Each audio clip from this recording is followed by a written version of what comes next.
Alors nous sommes le 1er mai, le matin. Alors si je sors vivant de cette conférence, vous pourrez dire un Magnificat. Si vous y comprenez quelque chose, vous pourrez dire un Te Deum. Et si... Oui, c'est ça. Dieu qui donne tout, c'est ça que j'ai... C'est parti de là. Je me suis mis à ruminer là-dessus. Et... Bon. Alors, nous allons partir de l'amour humain. Et pas n'importe lequel. Prenons Roméo et Juliette. Je prends Roméo et Juliette plutôt que Tristan et Iseult, parce que Tristan et Iseult, c'est pas un amour légitime, tandis que Roméo et Juliette, c'est un amour légitime.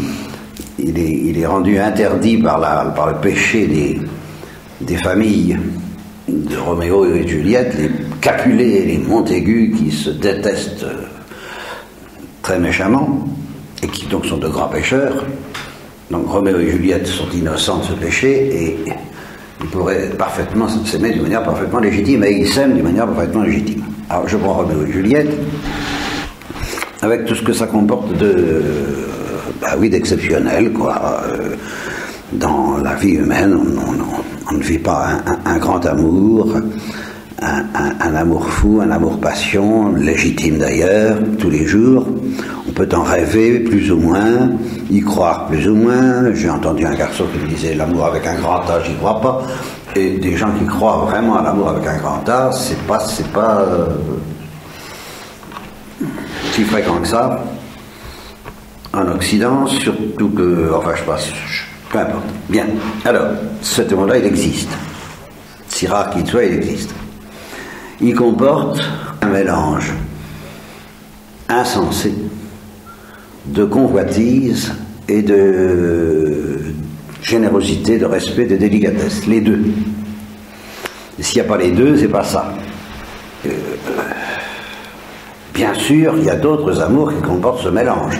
L'amour maternel, l'amour familial, d'une manière plus diluée, l'amour maternel qui peut être très profond et très intense, puisqu'une mère peut se sacrifier pour son fils, comporte un mélange de convoitise qui peut d'ailleurs devenir pécamineuse, il y a des dangers aussi de ce côté-là, et puis de blativité, comme on dit, de générosité, de mère qui se sacrifie pour son fils. Bon, ça existe. Et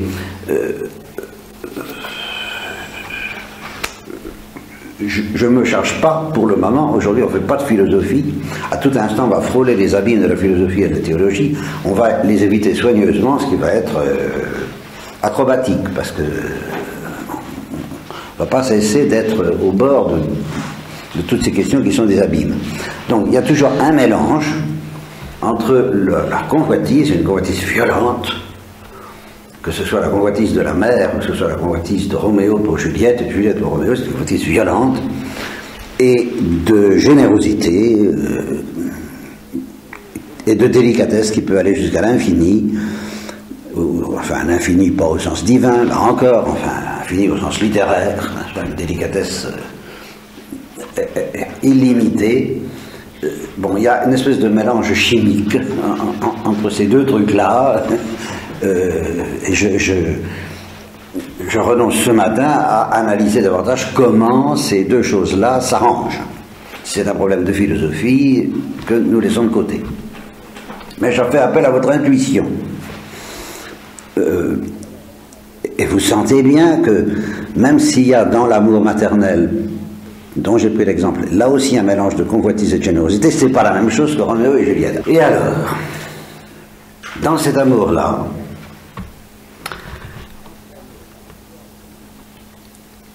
il y a une dimension, justement, que j'appelle totalitaire.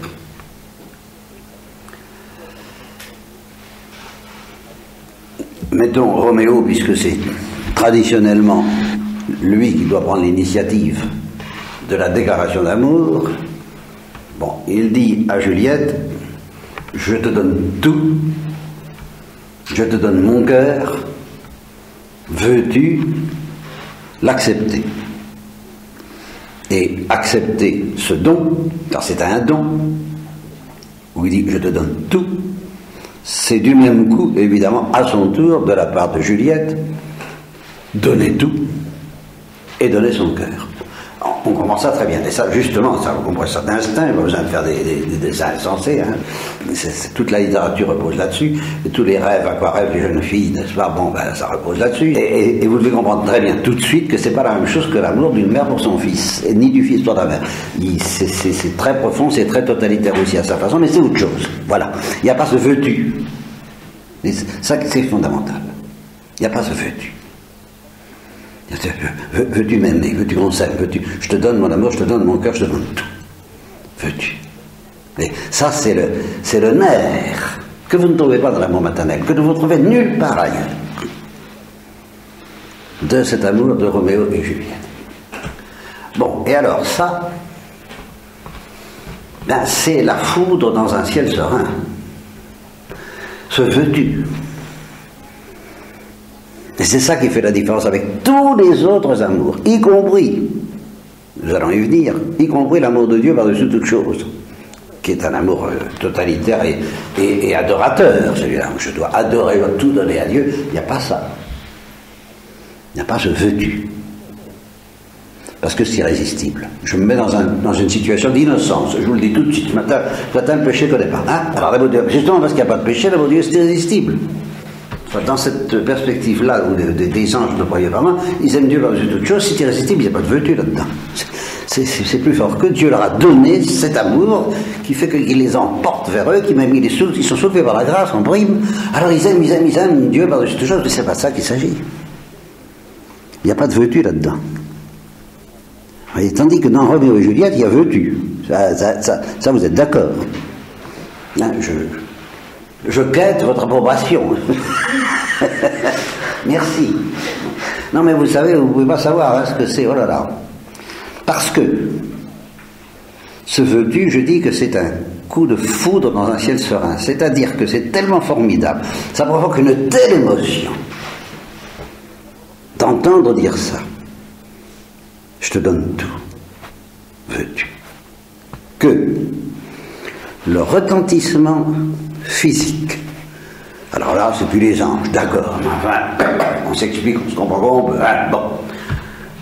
Le retentissement physique, nerveux, de cette émotion provoquée par le veux-tu de Roméo à Juliette, ça s'appelle la sexualité. Vous vous rendez compte? Voilà. Et inversement, alors là, je vais justement bien m'écarter du monde du péché. Si vous me dites, sexualité, c'est pas toujours aussi métaphysique que ça, eh bien alors c'est qu'on est détraqué. Alors là, c'est qu'il y a du péché. Là où la sexualité n'est pas purement et simplement le retentissement de cette émotion métaphysique, et c'est ça qui est extraordinaire dans la sexualité, c'est qu'elle est le retentissement nerveux, le plaisir, le bouleversement nerveux provoqué par l'émotion métaphysique du « je te donne tout ». C'est ça qu'est le nerf authentique de la sexualité. Et c'est justement, sitôt qu'on arrache la sexualité à ça, eh bien, en effet, c'est du péché, c'est monstrueux, c'est abominable, c'est pas compliqué. Voilà. Alors, vous vous rendez compte? Et il faut qu'il y ait ce veux-tu pour que ça provoque cette décharge fantastique. Et aussi, Roméo, il est dans les trans quand il dit veux-tu, je te donne tout. Oui ou non? Et c'est le oui va provoquer à son tour une telle émotion de joie que c'est la sexualité chez Roméo. Et alors, ce que je dis là, bon, ça peut vous paraître de la littérature, mais faites attention, c'est terriblement vrai. Même le péché le prouve. Enfin, certains péchés le prouvent. Je prends le péché de Don Juan. Eh bien, Don Juan, ce qui l'intéresse, c'est ça. C'est ce oui que va lui donner la femme. Une fois qu'elle a dit oui, ah bon, après, alors, on consomme, mais c'est presque une formalité. C'est pour ça que ça va très vite avec lui.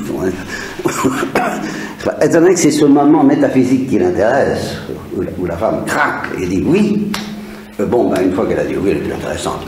À la suivante. Parce que lui, il ne fonctionne pas. Ça, c'est sûrement plein dans le péché.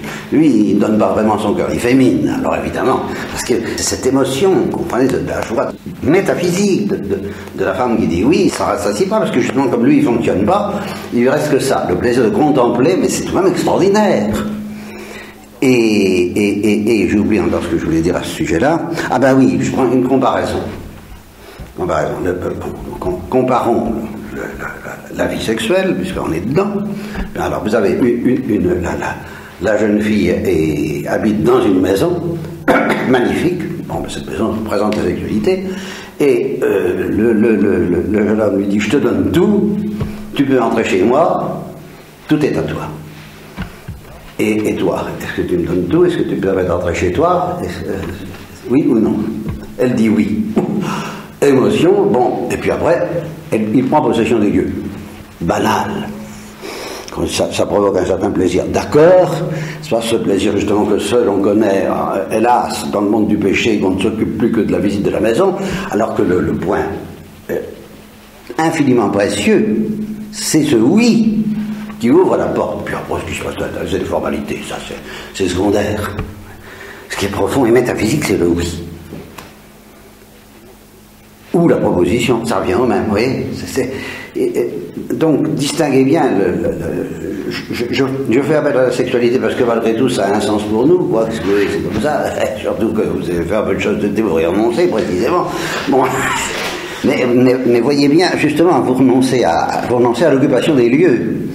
Mais le oui et le non, attention, vous n'y renoncez pas du tout. C'est ça qui fait le nerf de tout.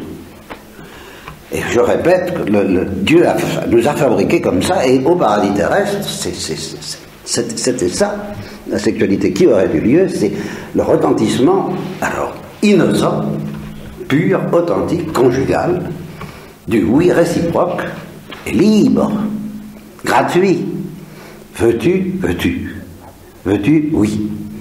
Et c'est une telle émotion métaphysique, tu me donnais tout, je te donne tout, tu me donnais tout. Voilà, c'est ça. Je te donne mon cœur. Ce qui donnait son cœur, donnait tout, c'est la même chose. Et les trois mots qui sont connexes, c'est le cœur, le tout et le don. On ne peut pas donner son cœur sans donner tout, on ne peut pas donner tout sans donner son cœur. Et pour que le tout et le cœur, ça fasse un, il faut qu'il y ait la notion de don. Beaucoup de philosophie derrière tout ça, j'insiste pas. Là-dessus,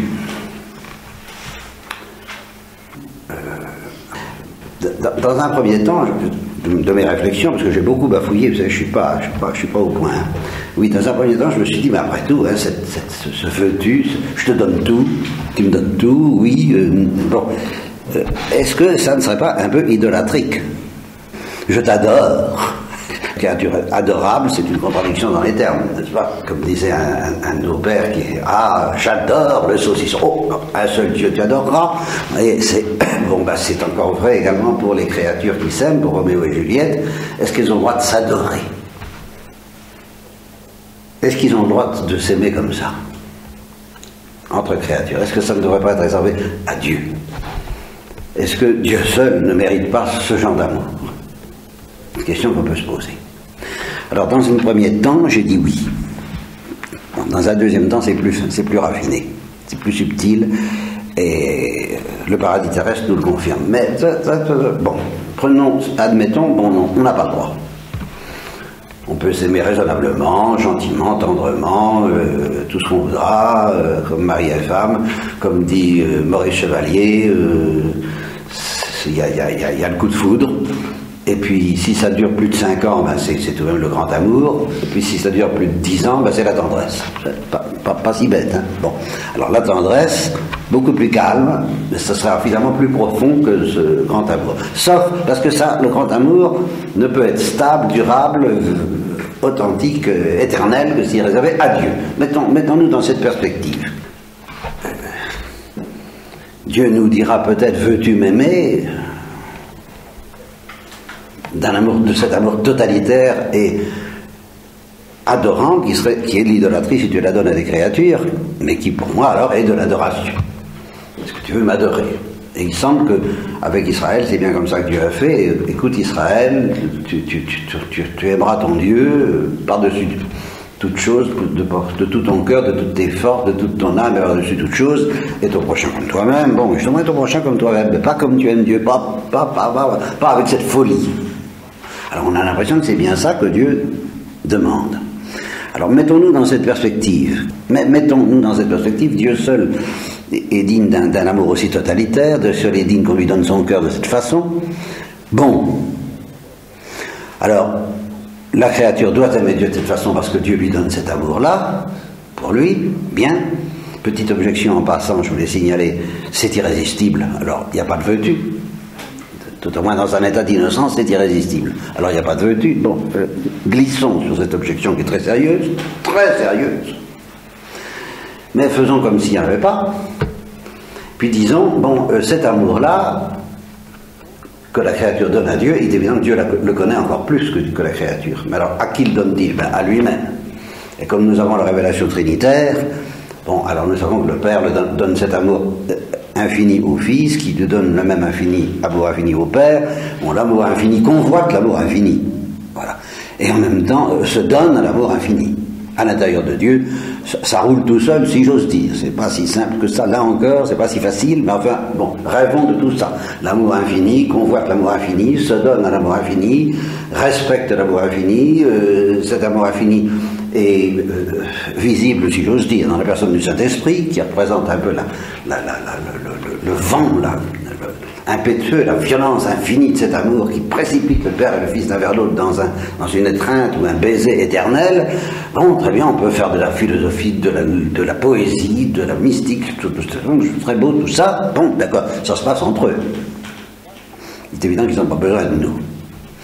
Alors que, et justement, en général, on ne va pas plus loin, qu'en prime, il crée des créatures, des petites créatures gentilles, supplémentaires, les milliards d'anges, et puis dans Ève, dans le paradis terrestre, on se dit c'est une idée bizarre, mais enfin c'est la folie de l'amour, il veut encore profiter, il a un beau festin, magnifique, le festin de l'amour, le festin de... Et il gentiment, généreusement, surabondamment, il a envie de communiquer ça à de pauvres petites créatures qui vont jouir de son amour. Alors, il les invite à son festin, à son banquet, l'invitation au banquet. L'amour infini, convoite l'amour infini, jouit de l'amour infini, possède l'amour infini, embrasse l'amour infini, et il invite les créatures à entrer là-dedans. C'est un peu bizarre, mais enfin ça va encore. Passe encore. Et on ne dépasse généralement pas ça. En tous les cas, moi, je constate que la plupart des prédicateurs, et je dépasse pas explicitement la perspective de dire que Dieu, nous aimant de son amour à lui qui est infini, parce qu'il nous aime de cet amour infini, nous invite à profiter de ce banquet en l'aimant follement de tout notre cœur, quoi, comme je viens de le décrire. À l'extrême rigueur, on peut supposer, mais c'est pas facile, les théologiens cherchent comment faire, que ça suppose la possibilité peut-être de résister à une tentation de dire non, on ne sait pas très bien d'où elle vient. Bon, mais enfin, la question revient toujours à dire, veux-tu m'aimer comme je m'aime?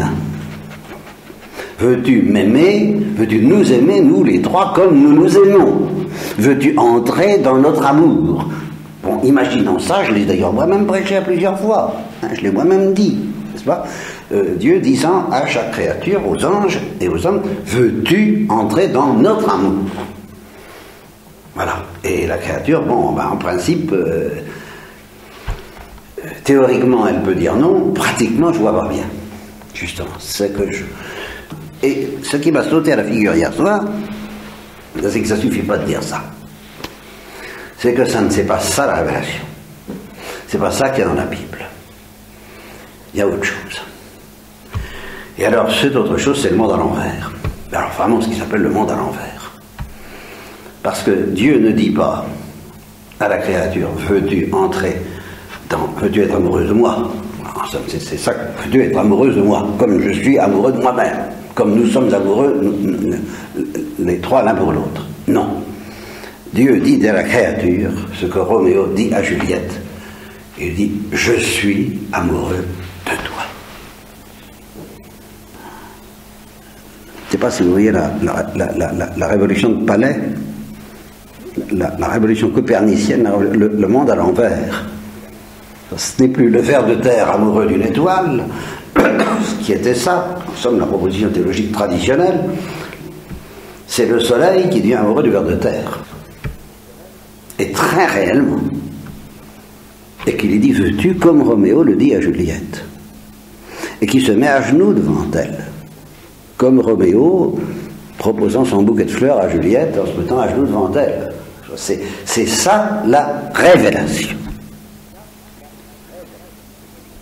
Bon. Alors, dans un premier temps toujours, je me disais hier soir, devant ça, si on prend la Bible au sérieux, c'est-à-dire que cette folie, mais cette folie par laquelle c'est Dieu qui est amoureux, il ne demande pas à la créature d'être amoureux de lui, il se déclare lui amoureux d'elle. Et il lui demande si elle consent à recevoir cet amour d'amoureux fou qu'il a pour elle. Et en le recevant, évidemment, il lui demande, bon, quand on dit je t'aime, je te donne mon cœur, je te donne tout, veux-tu accepter ça et du même coup me donner ton cœur à ton tour, exactement comme Roméo le demande à Juliette. Si on proclame ça, que je crois être vraiment la Bible, c'est même le nerf, en un sens, c'est ce qu'il y a de plus. Bon, je disais, bon ben, devant ça, la théologie fait faillite. Et il est obligé de faire faillite. Alors, je me disais, heureusement que j'ai pris mes précautions avec le noviciat. J'aurais déjà parlé de la théologie qui est vraie à 10% ou à 1%, alors on pourra s'en sortir grâce à ça. Bon, alors je vous promets qu'on s'en sortira. Grâce à ça, la théologie ne fera pas complètement faillite. Mais ce matin, en tant que prédicateur, moi, qui ne veux pas faire de théologie, je dis, ben oui, tranquillement, la théologie fait faillite. Elle ne peut que faire faillite. Et si dans un premier temps, on n'a pas l'impression que la théologie doit faire faillite face au Dieu de la Bible, c'est qu'on n'a rien compris au Dieu de la Bible. Oui. Parce que ça, il n'y a pas d'explication intellectuelle possible, métaphysique possible d'un truc pareil, à première vue. Ce Dieu qui se met à genoux devant sa créature et qui est amoureux d'elle. Non mais, qui veut qu'elle soit amoureuse de lui, très bien. Qu'il l'a choisi, c'est qu'il l'a fabriqué, qu'il l'invente, on ne sait pas trop pourquoi, puisqu'il est très bien comme ça, il est très heureux. Soit, mais qu'il soit amoureux d'elle, alors là, non. Excusez-moi, Seigneur, mais ça n'est pas digne de vous. Et tout est là, en effet. Ça n'est pas digne de vous. Bon. Alors, ça, c'était ma première présentation. Je suis obligé de la raffiner un peu. Ça ne va pas changer grand-chose. Mais, tout de même, ça va nous entraîner dans des précisions qui me laissent pantois d'une certaine façon. Je donne tout de suite la conclusion. Un des aspects les plus critiquables de ce que je vais vous dire. J'ai droit à 3 hérésies par sermon, alors j'en profite et je vous sors tout de suite mon hérésie qui peut vous mettre sur le chemin de ce que je crois, de ce que je pense et qui est plus raffiné, plus subtil que ce que j'ai dit jusqu'à présent, et ça aboutit à quelque chose qui est peut-être une hérésie. Je laisserai à mon censeur, le Père Benoît-Marie, le soin de dire si on peut soutenir ça, c'est une hérésie. Bon, Dieu nous offre son cœur. Dieu nous donne son cœur. C'est ça la révélation. Je t'ai donné mon cœur. Bon, je te donne mon cœur. Acceptes-tu de le recevoir et de me donner le tien? Bon, bien entendu. Bon. Et dans l'éternité, il nous chantera, je t'ai donné mon cœur. Eh bien, au sens où je vais le préciser, il nous donne son cœur, c'est-à-dire il nous donne tout.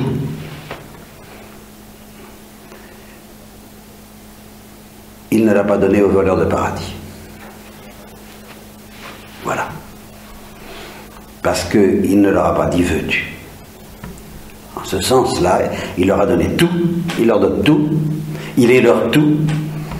Eux sont amoureux de lui, mais je ne peux pas dire qu'il a été amoureux des voleurs de paradis comme il l'est de ceux à qui il dit veux-tu. Voilà mon hérésie. Vous pouvez me démontrer ça, mais ça va, je suis obligé d'aller jusque-là si je veux.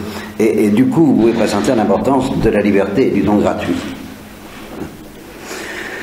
Parce que s'il ne donne pas son cœur au voleur du paradis, c'est tout simplement parce que donner son cœur, ça suppose un veux-tu. Et qu'au voleur du paradis, il n'y a pas de veux-tu possible puisqu'ils ne sont pas libres. Alors, reprenons tout depuis le début. L'amour de Roméo et Juliette, j'ai dit qu'on ne pouvait le donner qu'à Dieu, c'est pas tout à fait vrai. C'est plus subtil que ça. Parce que ça n'implique pas forcément l'adoration, ni par conséquent l'idolâtrie. Et il faut bien distinguer la folie de cet amour qui dit veux-tu, je te donne mon cœur, je te donne tout. Et l'adoration, ça c'est autre chose. Vous voyez, c'est là que nous entrons tout de même dans des nuances, des subtilités. C'est autre chose. Et justement, c'est autre chose dans lequel, quand je dis je donne mon cœur, je te donne mon cœur. Quand je dis à Juliette, veux-tu mon cœur que je te donne, veux-tu notre amour, là je m'adresse à sa liberté et je fais un choix. Je choisis Juliette, je peux en choisir une autre. Pourquoi je la choisis, c'est une autre question. Je choisis Juliette et je lui demande de choisir, de me dire oui ou non. Je suis dans l'ordre du choix. Dans l'adoration, je ne suis plus dans l'ordre du choix. J'ai pas le choix.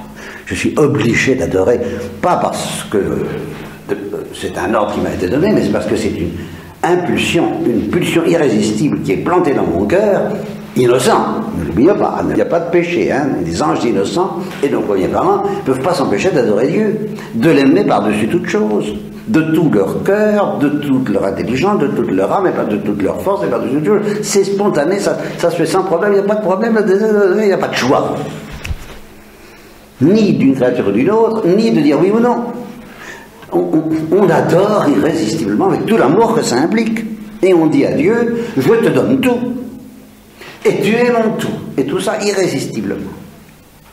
Et je te donne mon cœur.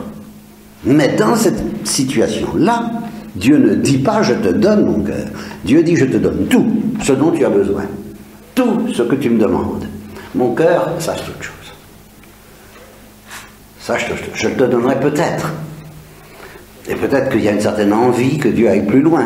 Mais elle est confuse. Et on n'osera pas demander ça à Dieu comme ça. Mais irrésistiblement, les anges innocents, nos premiers parents, aiment Dieu par-dessus toute chose. Bon, et puis entre eux, entre eux, ils sont invités, alors là, à se dire veux-tu. Et là, il y a une certaine adoration, implicite, tacite, secrète, subtile, mais ça n'est pas l'adoration d'Adam pour Ève, ni d'Ève pour Adam. Adam n'adore pas Ève, Ève n'adore pas Adam, Roméo n'adore pas Juliette, Juliette n'adore pas Roméo, mais secrètement.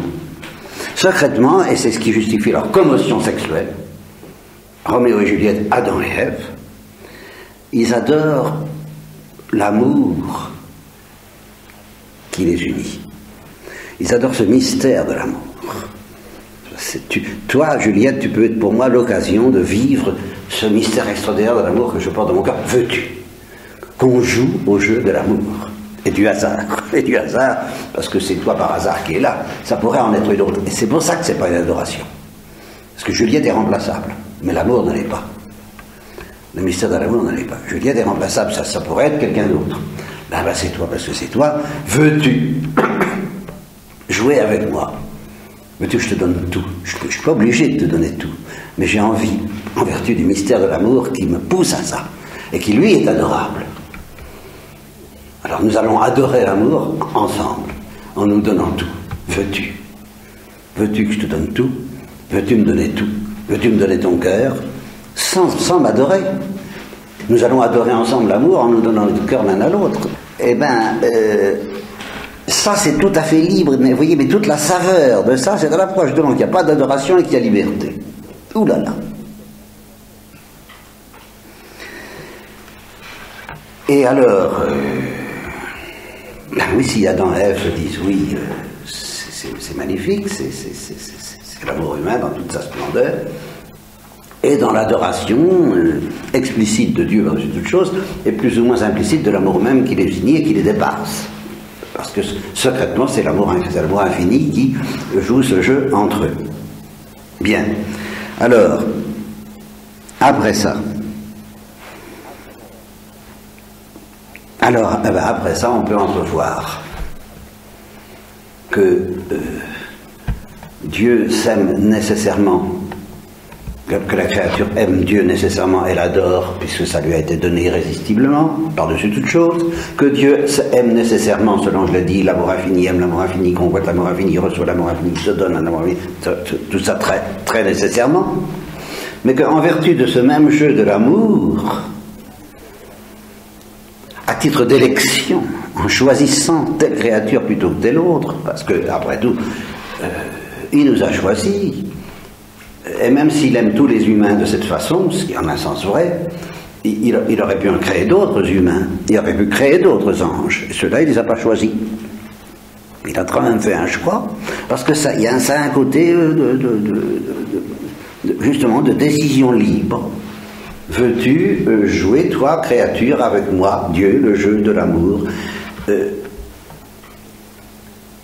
Je t'ai donné tout ce que je dis là, je t'ai donné l'existence, je t'ai donné un cœur pour m'aimer, pour m'adorer, je t'ai donné une certaine connaissance de moi, je t'ai donné un certain désir de me connaître davantage, je ne t'ai pas encore donné mon cœur. Veux-tu que je te donne mon cœur? C'est la révélation. Et c'est ça la grande folie. Et c'est possible parce que ça n'implique pas du tout que Dieu adore la créature. Dieu continue à adorer Dieu seulement. Mais il propose à la créature de jouer au jeu de l'amour, comme Roméo propose à Juliette de jouer au jeu de l'amour, sans adoration réciproque. Et ici, il y a de l'adoration. Tu m'adores déjà, très bien, mais c'est autre chose que je te demande. C'est un oui à quelque chose que tu ne connais pas encore. Je vais te donner mon cœur et tu vas me donner le tien. Et alors, qu'est-ce qui va se passer? Ah ben, il va se passer quelque chose, alors là, dont nous parlerons ce soir ou demain matin, si vous le permettez.